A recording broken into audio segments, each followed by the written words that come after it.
نقول خلاص انا وانت حبيبي مفيش حاجة نقولها.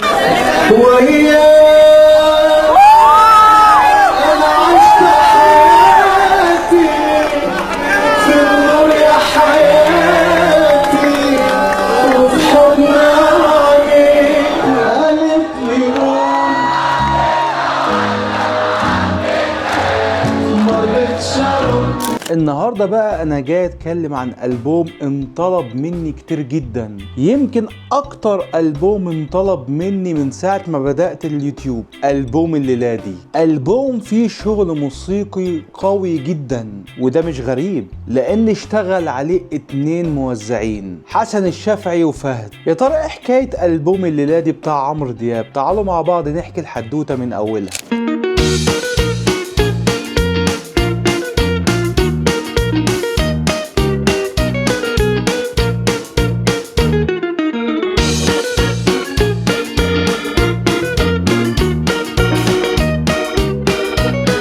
قبل ما ابدأ الكلام احب اوجه التحية للشعب المغربي وابارك لهم على الفوز بكاس العالم للشباب. بس ده كاس العالم الكبار يا ابو صلاح. الناس دي خططت صح وبتحصد دلوقتي الثمار، ثمار التعب والشغل. قبل ما نخش في الالبوم احب احكي لكم حدوته بسيطة كده. سنة 1977 كان في دي جي امريكي اسمه فرانكي نيكلز، كان عايش في شيكاغو، كان شغال دي جي في نادي اسمه ذا وير هاوس. الراجل ده كان عبقري. جوه النادي ده بقى عمل خلطة موسيقية جديدة، دمج 3 حاجات مع بعض: الديسكو مع الفانك والموسيقى الإلكترونية الأوروبية زي السينز، وكان دايما بيستعمل إيقاعات إلكترونية.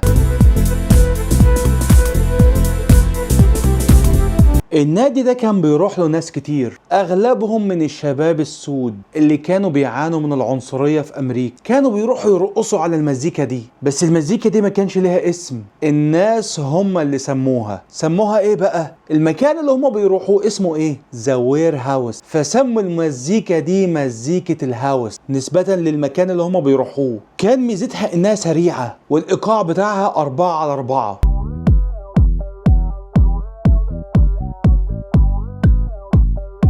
طبعا الناس بره بدأت تسمع عن موسيقى الهاوس، بدأت بقى تطلع بره النادي ده. في الثمانينات في اي حفلة كانوا بيشغلوا موسيقى هاوس، كانت حاجة جديدة وقتها. مين كان معلم المزيكا دي بقى؟ فرانك نيكلز نفسه اللي اخترع النوع ده من المزيكا. بقى يلف امريكا كلها ويروح حفلات كتير ويشغل لهم المزيكا دي. المزيكا دي بقى بدأت تتطور. سنة 1985 ظهر الديب هاوس، النسخة الأهدى. وظهر حاجة تانية اسمها الاسيد هاوس، كان السينز فيه بيلعب بطريقة غريبة. في اواخر الثمانينات بقى الهاوس بقى موسيقى عالمية. طب ايه اول اغنية هاوس نجحت؟ اغنية كان اسمها Love Cannot Turn Around بتاعت فارلي فانك وجيسي ساوندرز. وصلت الاغنية دي للتوب 10 في بريطانيا. وفي اغنية تانية كسرت الدنيا، اغنية جاك يور بادي بتاعت ستيف هيرلي اللي احتلت المركز الاول في بريطانيا. بس بريطانيا بقى كانت بتحب الاسيد هاوس لانه كان صاخب اكتر، وفضل الهاوس يتطور سنة بعد سنة لغاية ما وصل عندنا الوطن العربي. مين بقى اللي وصله عندنا؟ عمرو دياب في اغنية نقول ايه، اول اغنية في الالبوم. يلا بقى نخش على الالبوم. نقول ايه كلمات ايمن بهجت قمر، الحان عمرو مصطفى، توزيع حسن الشافعي. بدأت الاغنية ببيت الهاوس،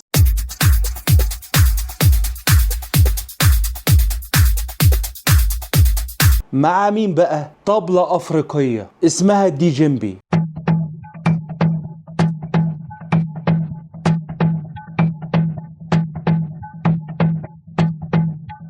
يعني البداية نقدر نقول عليها أفرو هاوس، بعدها نلاقي الجيتار دخل.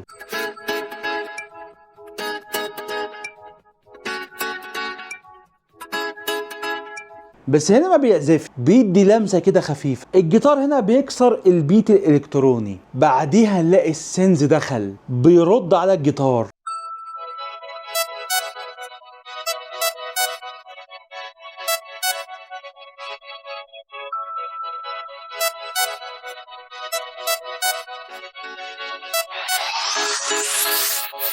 وفي حاجة حسن الشافعي عملها رهيبة، فتح الاستيريو من اليمين للشمال. يعني ايه يا ابو صلاح؟ هبسطها لك. لو انت حطيت السماعات في ودنك وسمعت النسخة الاصلية، هتلاقي السنس جالك من اليمين الاول وبعدين يجي على الشمال. ده بيحسسك ان انت في النادي وان الاغنية مش مضغوطة. الحتة دي بقى نقدر نقول عليها الاسيد هاوس اللي كان منتشر في بريطانيا. ويخش عمرو دياب يغني: نقول ايه خلاص انا وانت حبيبي مفيش حاجة نقولها. في اللحظة بقى في تحول في المزيكا بيحصل، الإيقاعات بتهدى لأن عمرو داخل هادي على مقام الكورد، فلازم الموزع هنا يديه مساحة لصوته. في حاجة بقى دخلت مع عمرو دياب، الكمانجات.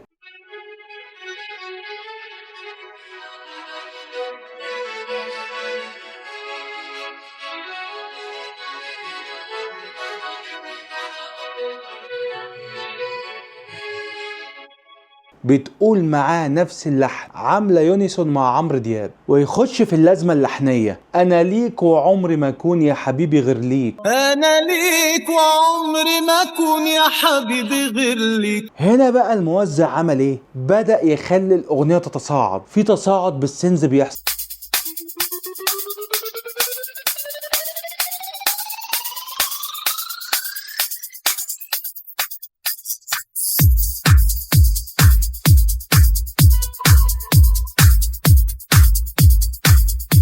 وبعدين عمرو دياب يقولها بالكورال، الكورال بصوته، ابتدي الايقاع بتاع الهاوس يرجع تاني. كده احنا وصلنا للذروه في الاغنيه، التوزيع الاساسي بتاعها. ويبتدي الفاصل الموسيقي، الجيتارات مع السينز اللي احنا سمعناها في البدايه.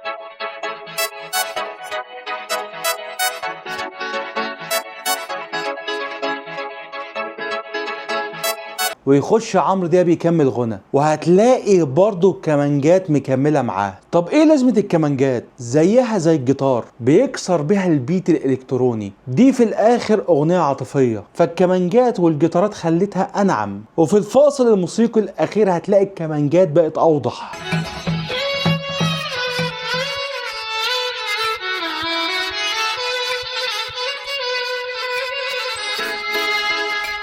ويبتدي التصاعد يجي تاني، ويكمل عمرو دياب غنى. وطبعا اغنية زي دي لازم تاخد ميوزك اوورد، التالتة في تاريخ عمرو دياب، لان فيها 3 انواع مزيكا: الافرو هاوس اللي كان في البداية، لاتين هاوس عشان دخول الجيتارات، اسيد هاوس عشان خاطر السينز. برضو عايز اسألك سؤال يا اللي بتتفرج، سؤال كل حلقة: ايه رأيك في افتتاحية البوم الليلة دي؟ اكتب لي في التعليقات. الليلة دي كلمات ايمن بهجت قمر، الحان عمرو مصطفى، توزيع حسن الشافعي. بدأت الأغنية بالكمانجات، كمانجات سريعة.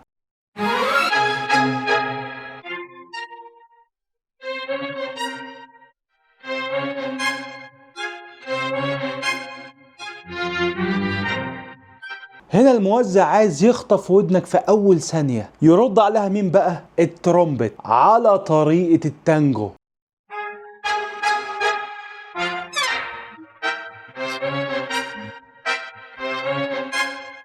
ونلاقي الإيقاع بتاع التانجو دخل.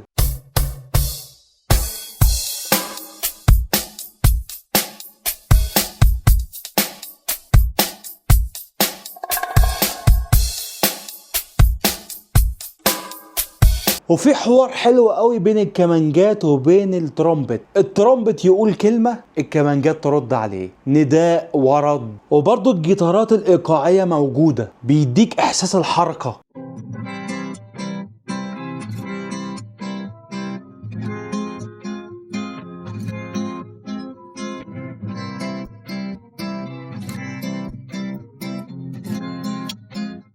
اغنيه فيها حركه، الافتتاحيه دي رهيبه وتتدرس كمان. واحد عمل لك مزيكا فيها روح التانجو وخلاها ما تبقاش غريبه على ودنك. وفي ثواني كده في الاغنيه بتلاقي ضربات طبلة البونجو دخلت، هي مش معموله عشان تمشي مع الايقاع، ثواني وبتختفي. بيسموه في التوزيع بركشن فيل. يعني ايه يا ابو صلاح؟ انت مصعب الدنيا على الناس ومقفر. هبسطها لك، بتملى الفراغ بتاع ايقاع التانجو وبعدين الايقاع يسكت ثانيه مع دخول عمرو دياب. هنا حسن الشافعي عمل ايه؟ عمل حاجة اسمها تعليق الايقاع مؤقتا.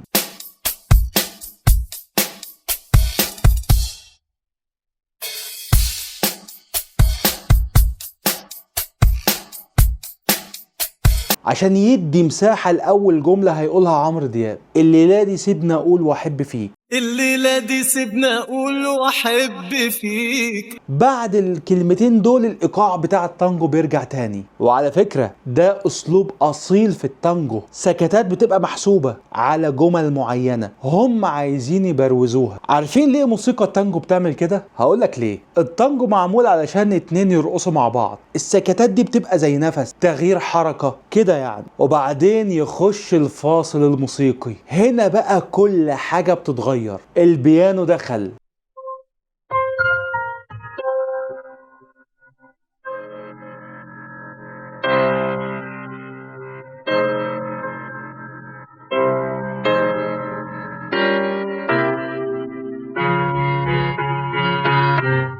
معاه مين؟ الجيتارات.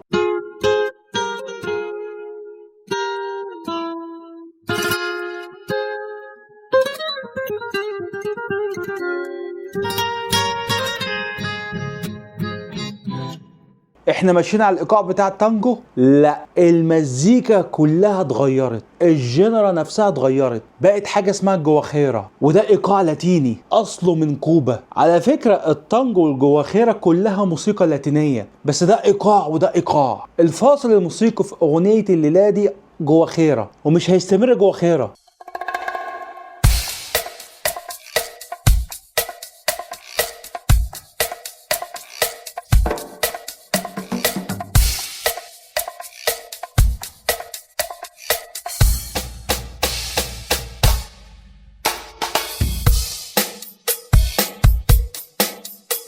بعديها الجيتارات مع البيانو بتقعد تدي رنات، بعديها الترومبت يخش على ايقاع مين؟ تانجو. رجعت الاغنيه تاني تانجو.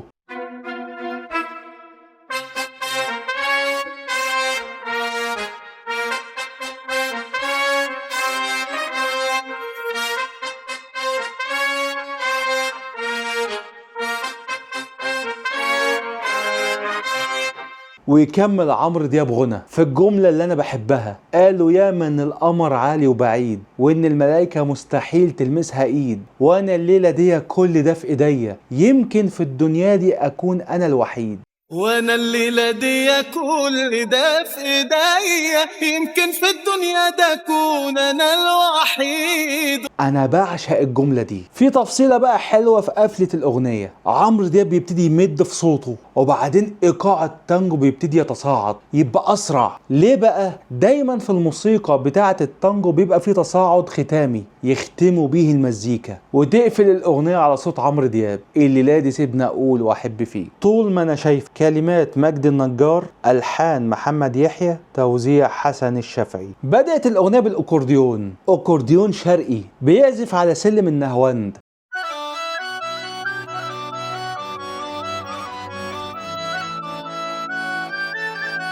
لأن الأغنية كلها نهواند، معاه طبلة خفيفة في البداية.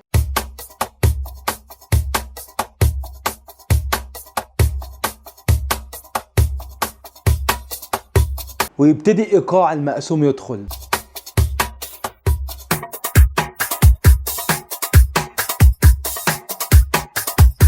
مع الكمانجات تعزف نفس اللحن اللي قاله الاكورديون في البداية.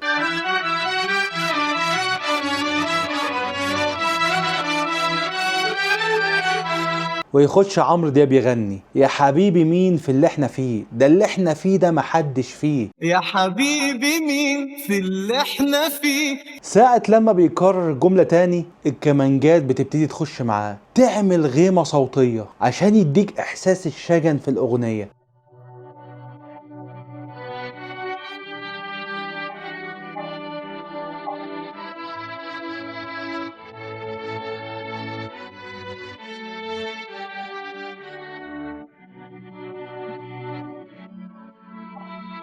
ويخش الفاصل الموسيقي نفس اللي احنا سمعناه في البداية، بس هنا على أوسع.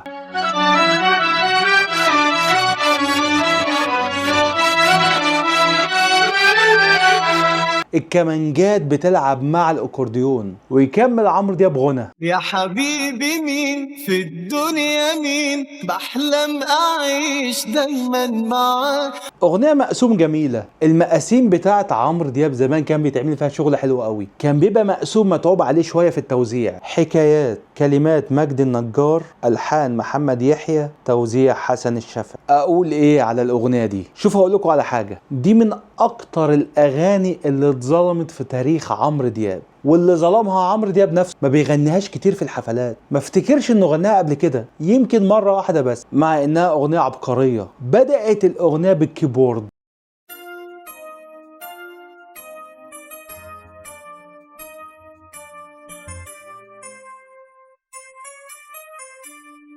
مع البيانو.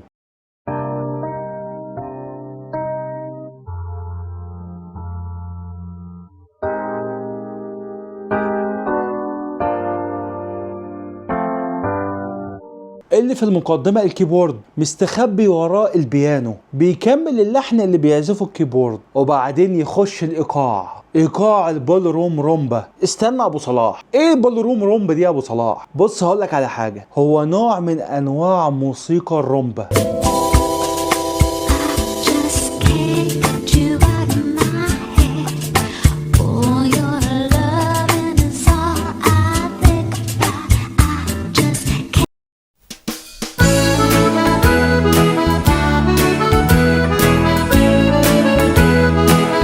ولكن هو اتطور عشان الرقص اللي في الصالونات، رومبا القاعة، بول روم رومبا. الإيقاع ده أصله من كوبا، بس لما وصل لأمريكا ولأوروبا اتطور وبقى أبطأ.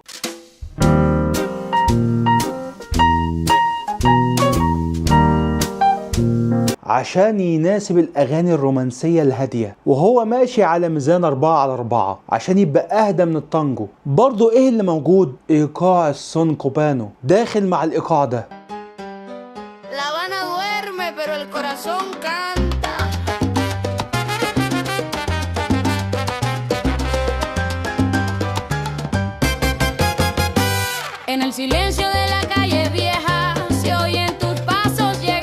عشان يديها حركة شوية، ما تبقاش الأغنية نايمة قوي.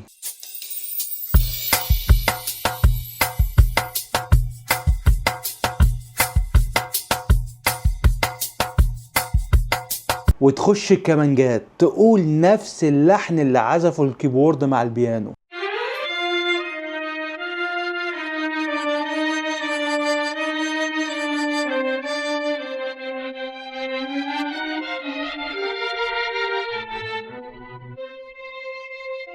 ده بيبقى اسمه ايه في التوزيع؟ إعادة اللحن الأساسي بآلة مختلفة علشان ينوع في الإحساس وفي اللحن. وعارف ايه اللي موجود برضو؟ الكلارينيت بيسند مع الكمانجات وبيقول نفس اللحن.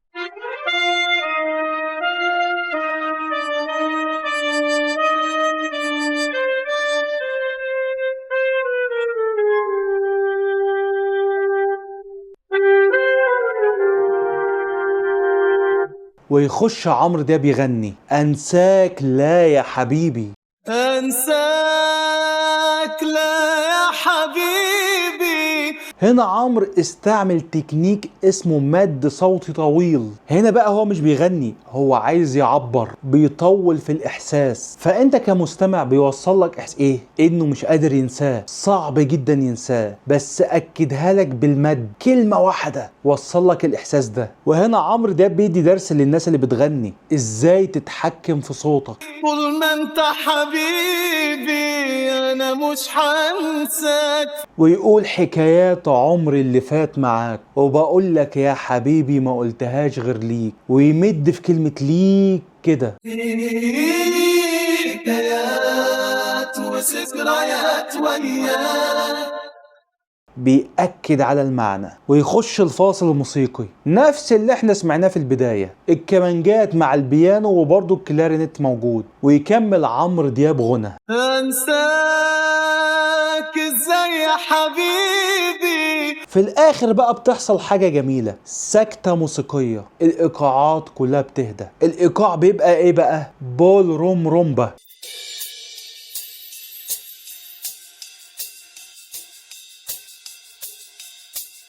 من غير السونكوبانو مع الجيتار.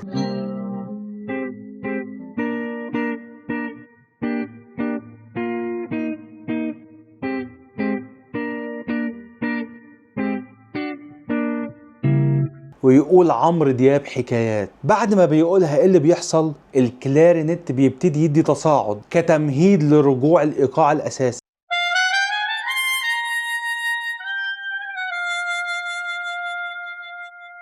البول روم رومبا مع ايقاع السونكوبانو، اغنيه ابدع فيها حسن الشافعي، حاجه رهيبه. واقول لكم على حاجه، هي بدري شويه ولا اقولها في الاخر بقى؟ انت الغالي، كلمات مجدي النجار، الحان البدري كلباش، توزيع حسن الشافعي. بدات الاغنيه بكورال عمرو دياب، انت الغالي يا حبيبي. بعدها يخش ايقاع الالكترو بوب،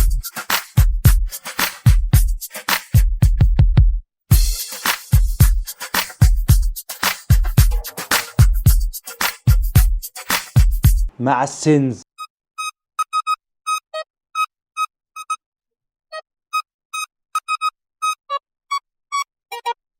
ويكمل عمرو دياب غنى انت الغالي يا حبيبي. انت الغالي يا حبيبي، ويخش في الكوبليه التاني على طول بدون فاصل موسيقى بلحن تاني. البطل في الاغنيه دي هو السينز مع ايقاع الالكترو بوب، ودي الاغاني اللي بتحبها شركه بيبسي، الاغاني اللي فيها حيويه، عشان كده دي كانت اعلان بيبسي. روحي مرتاحالك، كلمات امير طعيمه، الحان محمد يحيى، توزيع فهد. اي روحي مرتاحالك دي من الاغاني الجميله. بدات الاغنيه بايقاع الديمبو،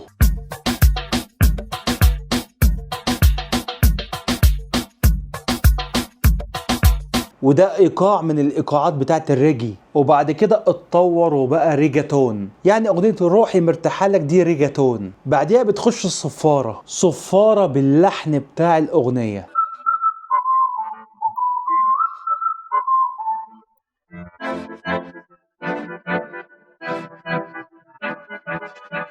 دي حاجة اسمها ايه؟ بري فوكال هوك، يعني الجملة اللحنية هو بيقدمها لك في الأول عشان انت تحفظها لا إراديا من أول مرة. ونلاقي الجيتارات كمان دخلت.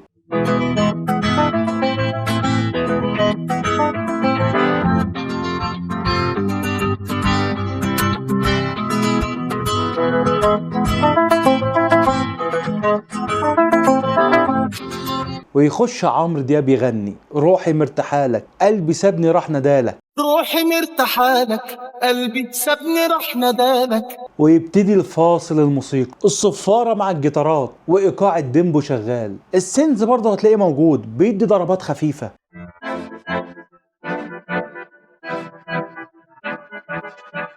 ويخش عمرو دياب يكمل غنى بلحن تاني خالص من غير لا سلام ولا حتى كلام. من غير لا سلام ولا حتى كلام. هتلاقي مين اللي معاه في الحتة دي؟ الأكورديون.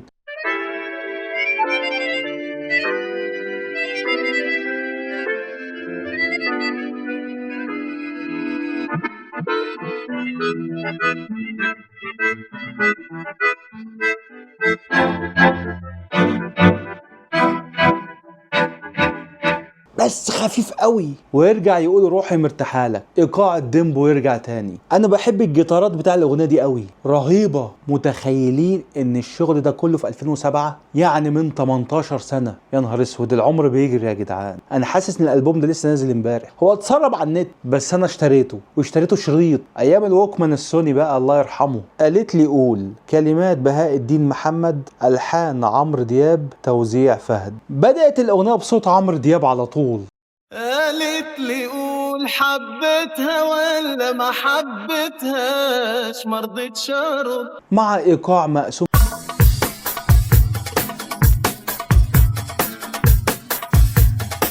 ده معناه ايه؟ ان دي قصة وهتتحكي لك. هنا عمرو دياب هيحكي لك موقف او قصة. قالت لي قول، حبيتها ولا ما حبيتهاش، مرضتش ارد. قالت لي قول، قلت لها بلاش حبيبتي بلاش.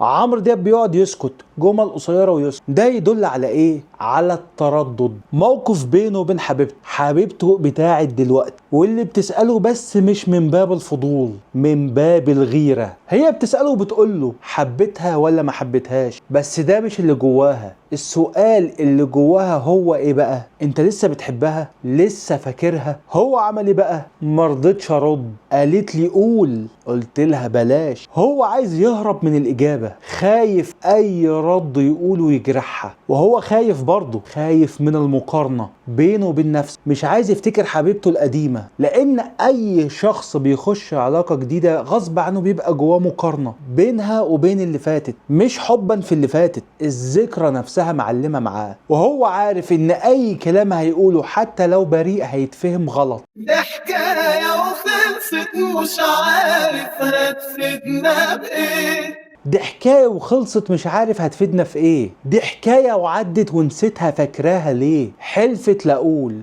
ويا ريتني قلت ما حبيتهاش. هنا بدأ يدافع عن نفسه وبيحاول يقفل الموضوع، فبدأ يكلمها بعقله. لو فكرت فيها هي حكاية وخلصت، لما نفتكر الماضي مش هنستفيد أي حاجة. وتحس إن هو بيحاول يقنع نفسه قبل ما يقنعها. دي حكاية وعدت ونسيتها فاكراها ليه.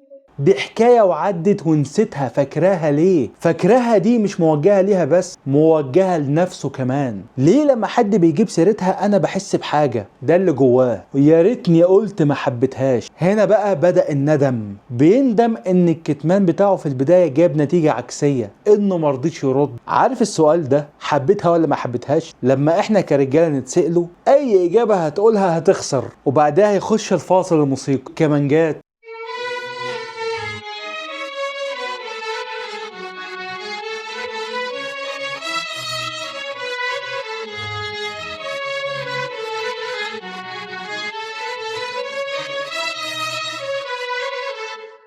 والجيتارات معانا.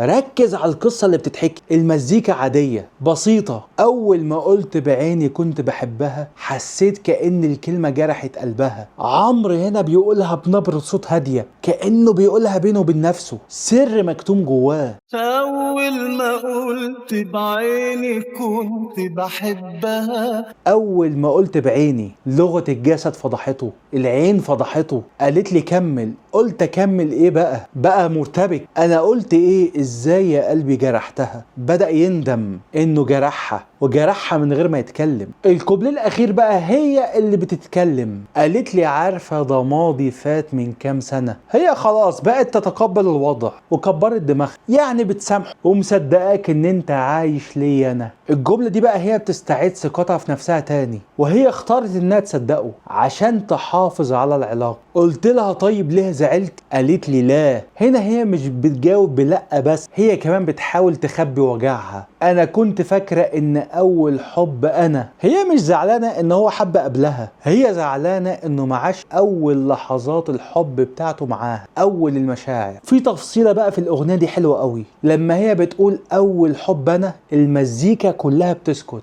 دي اهم جملة في الاغنية، دي الكلمة اللي اتبنى عليها السؤال من الاساس. وفهمت عنيك. كلمات خالد تاج الدين، الحان عمرو مصطفى، توزيع حسن الشافعي. بدأت الاغنية بالبيانو.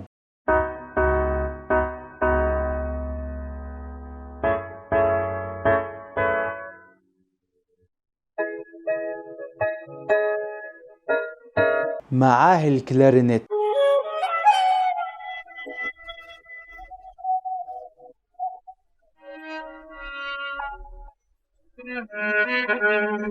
ويخش الايقاع بتاع البوسا نوفا.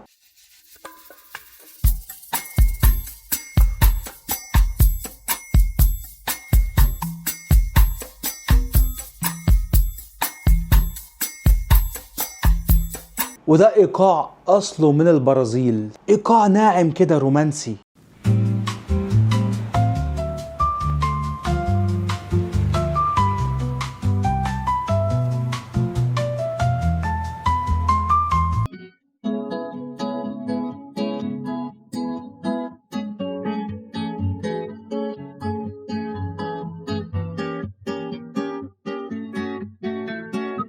مع الكمانجات اللي ادت الأغنية طابع رومانسي أكتر.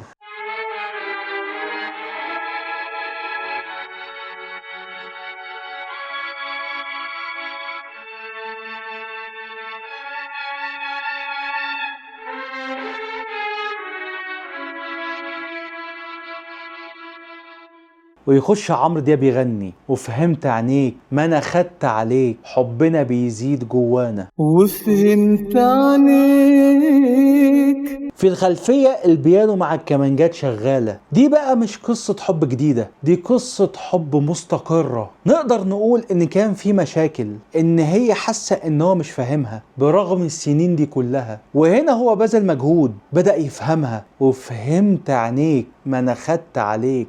يمكن هي بتقوله انت ما بقتش بتحبني زي زمان، هو بيقول لها ايه بقى؟ حبنا بيزيد جوانا، حبيت وياك احساسي واكيد مش ناسي ولا يوم في هوانا. ولا يوم في هوانا.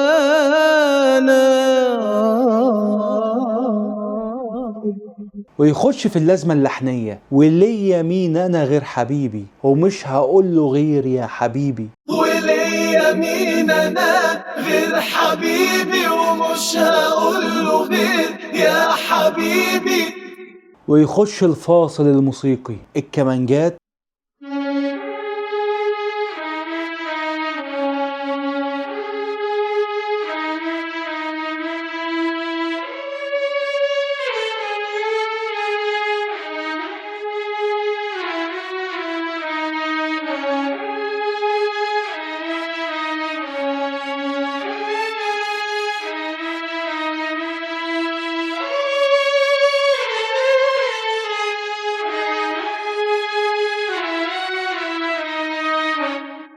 مع الجيتارات. طب اقول لك ايه بتفكر فيه يا حبيبي وايه شاغل بالك؟ من نظرة انا ممكن اقولها لك، ما انا بعرف مالك مهما تداري. هنا بقى هو بيثبت لها من نظرة انا ممكن اقولها لك ان انا مش بقول اي كلام، ده انا اقدر اقرا عينيك من نظره. الايقاع بتاع البوسا نوفا لسه شغال، ما حصلوش اي تصاعد لانها اغنيه ناعمه هاديه كده على مقام النهاوند. ويبتدي يختم الاغنيه وليا مين انا غير حبيبي بفيد اوت. بس في حته انا متضايق منها، عمرو دياب بدا يتصاعد بصوته في حته حلوه قوي، معرفش ليه هم وطوها. ده اغلى من عينيا ده اللي بتمناه.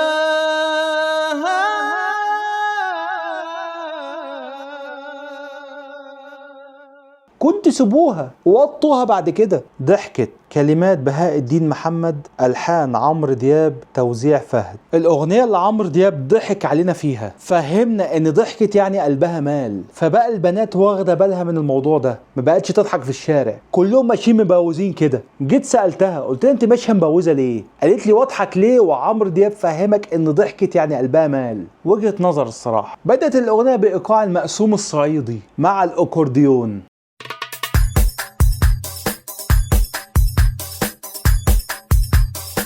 والجيتارات برضو موجودة.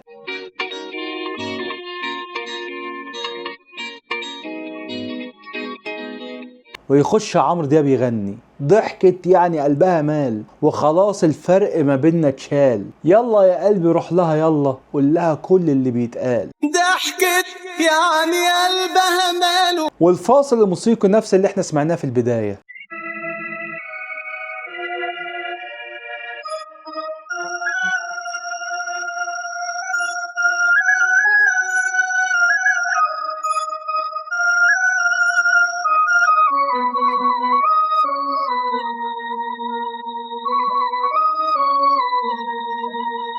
ويكمل عمرو دياب غنى. في الفاصل الأخير بقى نلاقي الجيتار الإلكتريك دخل،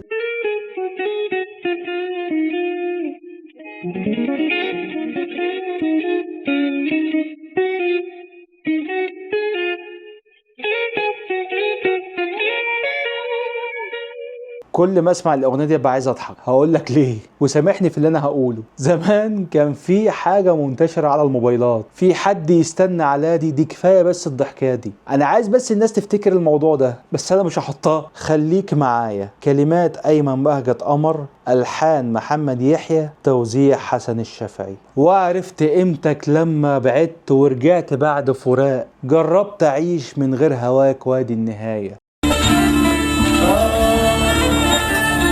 وعرفت قيمتك لما بعدت ورجعت بعد فراق، جربت اعيش من غير هواك وادي النهاية.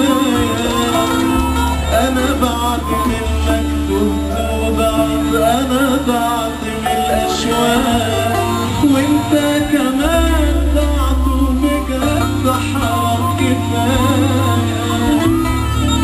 احساسي بيك يا حبيبي لما تكون في حضني، زي اللي اول مرة بيحس بامان. خليك معايا، انا مش هسيبك مرة تانية مهما كان.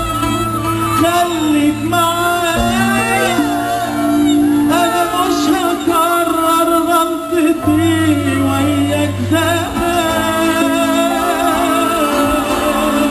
بدأت الأغنية بالبيانو، وبعدين تبتدي الجيتارات تدخل،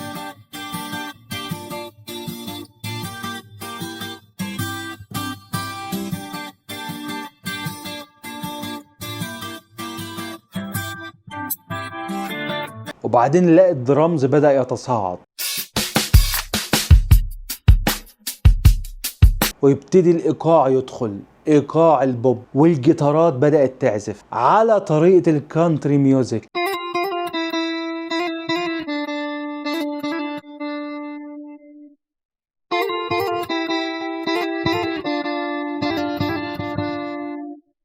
يعني نقدر نقول ان اغنية خليك معايا كانتري او بوب كانتري، ويخش عمرو دياب يغني، ولا اي كلمة حب اتقالت في يوم ما بين اتنين، ولا اي كلمة حب اتقالت في يوم ما بين اتنين، تسوى حلاوة كلمة منك قلتها لي. وبعدين يبتدي التصاعد. عارف بتعمل فيا ايه كلمة حبيبي؟ زي اللي اول مرة بيحس بامان. زي اللي أول مرة بيحس بأمان. ويخش في اللازمة بتاع الأغنية خليك معايا، والفاصل الموسيقي لسه مكمل معانا فيه الجيتارات، ويكمل عمرو دياب غنى. الفاصل الأخير بقى هو اللي عبقري، دخلت معانا آلة جديدة، الستيل جيتار. Steel guitar rang.